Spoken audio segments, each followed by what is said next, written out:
Dear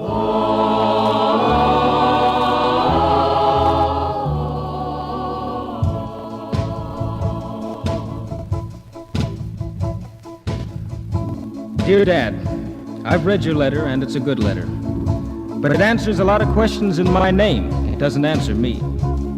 Sure, the important thing is freedom, the freedom to be yourself. If that means bearded like Lincoln or as long-haired as Andrew Jackson. But it means more. It means that I and my generation want to try to become whatever we can. To learn about living, by living, not by listening. The music we like, our sports and friends and worries, these make our lives. And they're as important to us as your business, your marriage, your friends are to you. We want to become real people, Dad, sincere people, and we know it isn't easy. Because we've been around.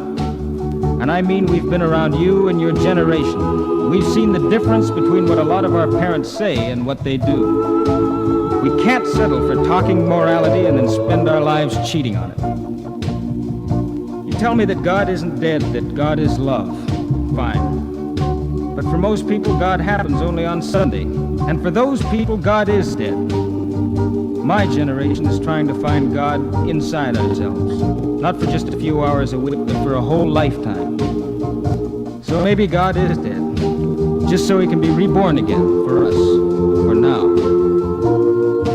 You know, Dad, it's funny, when you talk about God, you talk about love and morality and private belief. Then very suddenly you change when you talk about war. War, you say, isn't all that private. War isn't God, and it sure isn't love, but you say it's necessary. And that's where we disagree. That's where the big divide happens.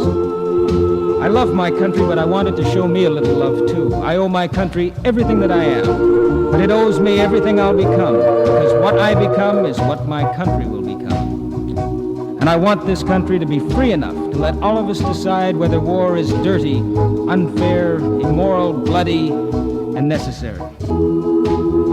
Dad, you said that if I ever decided to burn my draft card, I'll stop being your son. I won't. You can't turn me off. And maybe that's the difference between us. I don't believe that you can turn people off.